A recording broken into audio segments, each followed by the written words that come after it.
बोली आनंद कंद भगवान की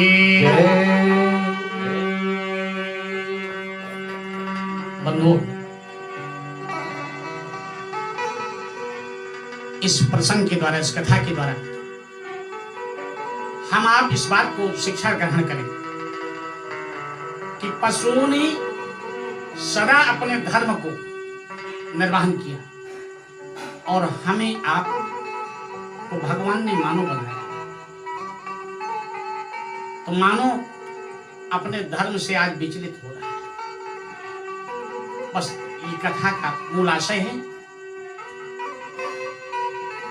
तो चले हम सब कथा की ओर अपने मन को ले चलें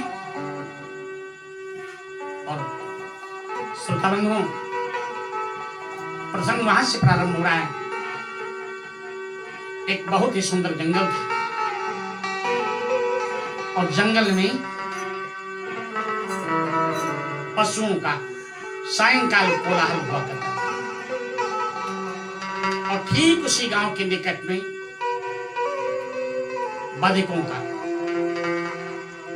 यानी पक्षियों को पकड़ने वाले बहिरिया लोगों का निवास स्थान था। तो श्रोता प्रेमियों, उसी गांव से एक बधिक आज धनुष बाण लेता है और शिकार करने के लिए चल पड़ता है। भाव देखो,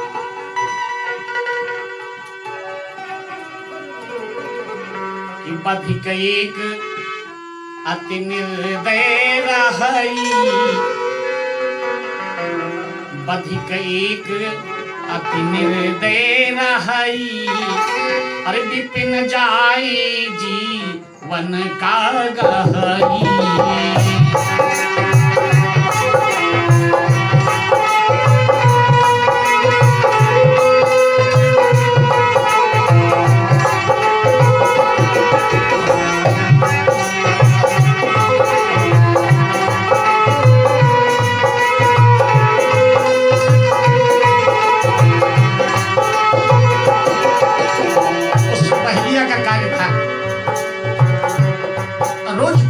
वध करना, पक्षियों को पकड़ना।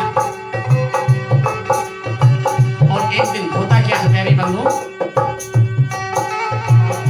निस दिन जीव जंतु संहारे, पाप दोष नहीं हृदय विचारे।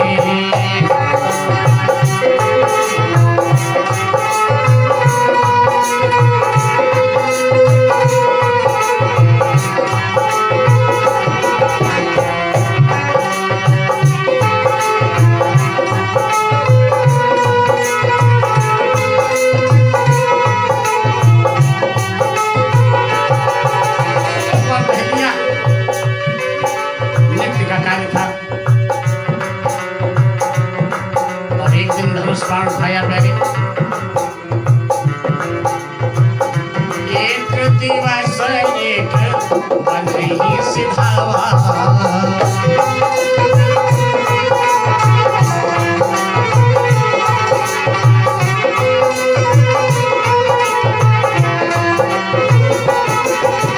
बहेलिया छल पड़ा, धनुष बाण हाथ में लिए महाराज। लेकिन संयोग देखें, उस दिन उस बहेलिया, उस बधिक को एक भी जंतु, एक भी पक्षी नहीं मिलता है। एक दिवस एक बनहि सिधावा, और कामी जीवन एक पावा।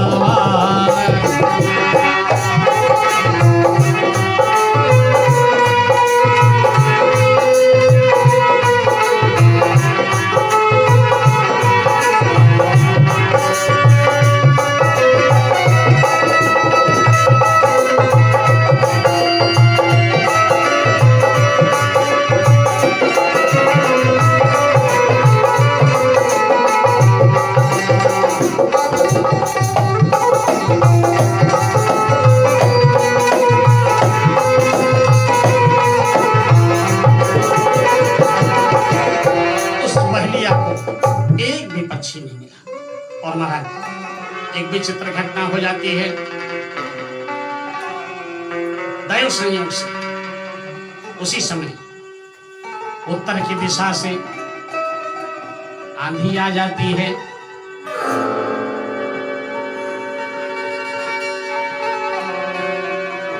उत्तर दिशा से आंधी आई, अकस्मात उत्तर दिशा से आंधी तूफान चलने लगा। उत्तर दिशा से आंधी आई और जोर से मेघ रहे वो घहराई।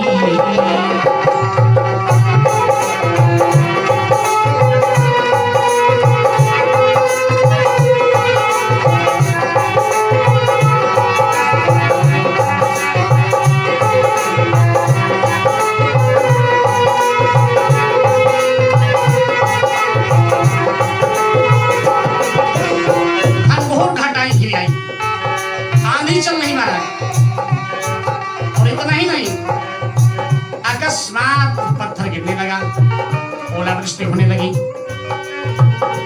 पत्थर पड़ता वृष्टि भय भारी,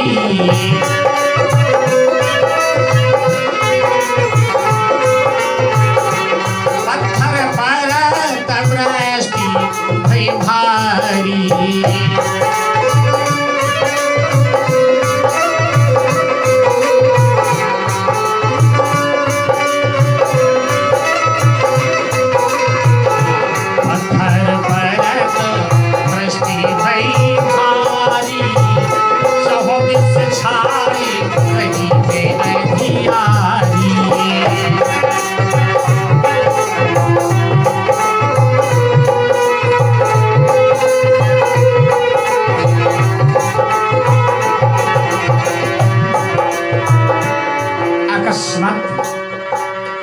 उस जंगल में महाराज बहेलिया थक गया, उपदिक थक गया और कहते हैं महाराज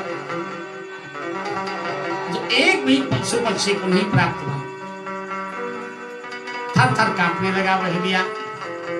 जब कांपने लगा एकदम से बादलों से बिजली चमक पड़ी। उस बिजली के प्रकाश में क्या देख रहा है? एक सुंदर सी कबूतरी अपने पंखों को सिकोड़े हुए थर थर कांप रहे थे। अरे दामिनी दम की कपोती देखी,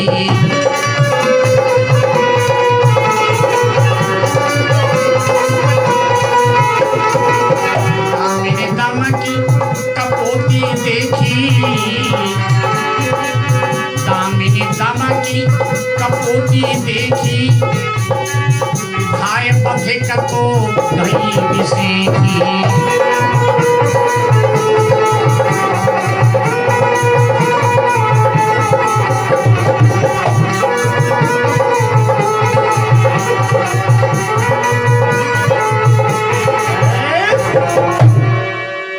आज अकस्मात बहेलिया ने उस बिजली के प्रकाश में एक कबूतरी को देखा और दौड़ करके इसे अपने हाथ में पकड़ लिया, क्योंकि दिन भर का बहेलिया भूखा हुआ।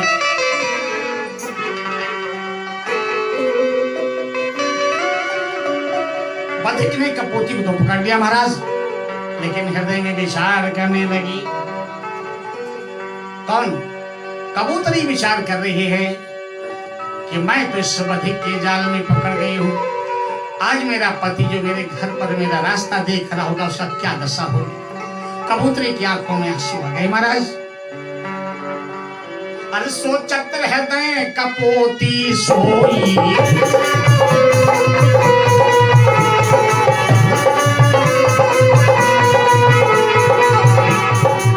सोचत हृदय कपोती सोई, मम पति आज अकेले हुए।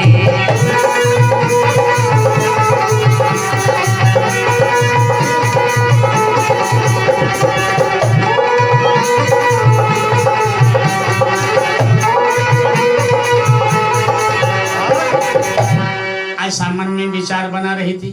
कौन भैया? कबूतरी। और कबूतरी को पकड़े हुए बहेलिया जाल में बंद किए हुए महाराज संयोग देखें, ईश्वर कृपा देखें। उसी वृक्ष के नीचे पहुंच गया बलि, जहां पर उसका पति कबूतर निवास कर रहा था। बोलो गोविंद भगवान की।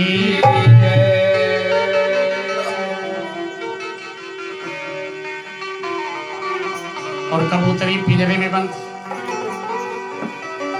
और पहले सब आप जानते हैं, पशु पक्षी आपस में वार्ता करते हैं, और इस बात का ज्ञान महाराजा जनक जी को था।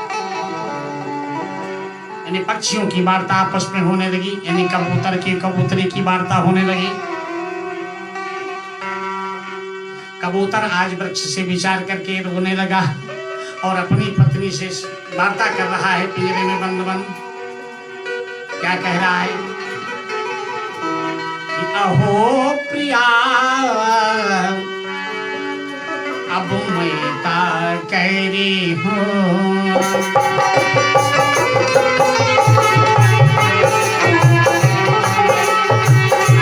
अहो प्रिया, अब मैं क्या कह रही हूँ।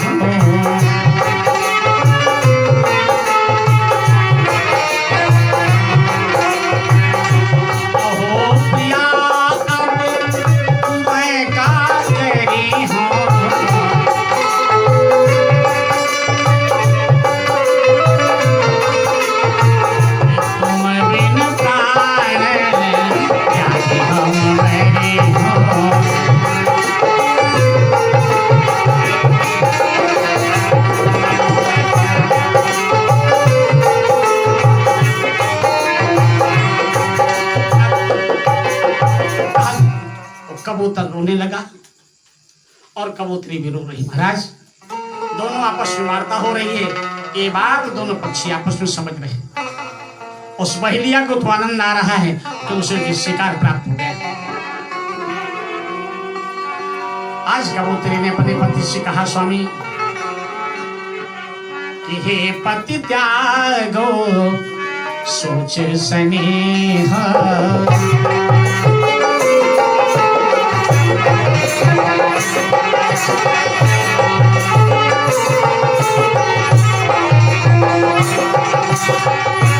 हे पति त्यागो सोच स्नेहा,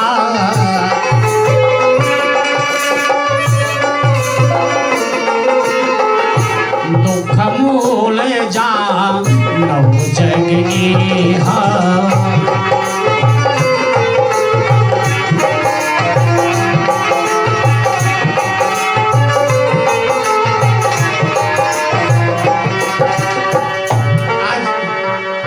कबूतरी ने कहा, हे स्वामी, हे मेरे प्राणाधार, इस सोच को त्याग दो, क्योंकि इस पूरा संसार ही दुख का कारण है। इस संसार को दुख खाले कहा गया। लेकिन वो पति पत्नी आपस में वार्ता करते करते आंसू बहारे महाराज, और कहते ही वक्त कि मिलन वियोग दाग सख साधा,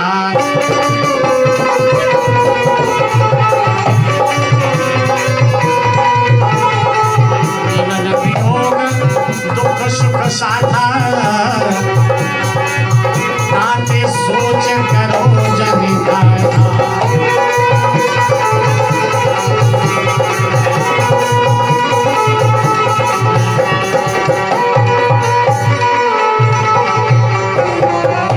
लगी कि महाराज, मिलना और बिछड़ना ये सांसारिक नियम है, ना कोई साथ जन्म लिया है ना कोई साथ मरना है। इसलिए हे प्राणनाथ प्राणधार, मेरी बात को समझो बात। और ये विचार जो अपनी पत्नी की सुना, उसी समय प्यारे वो कबूतर ने विचार किया कि मेरी पत्नी है। और पत्नी कौन होती है? पत्नी वो ही बड़ भागिन है जो पति के आगे मरती है।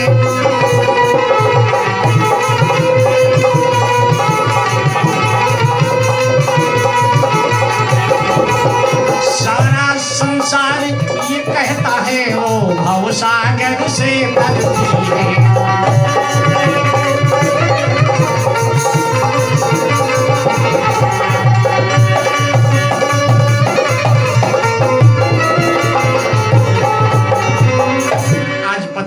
संकल्प लिया कि महाराज ये मेरा प्राणाधार पति है।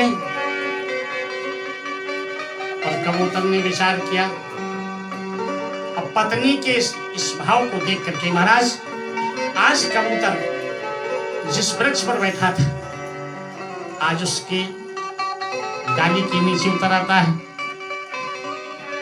अस कही उतर्यो वृक्ष ते गयो बधिक की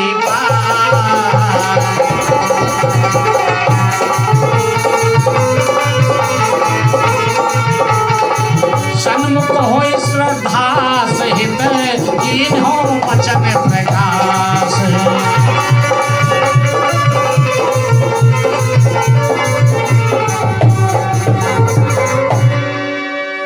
आज कबूतर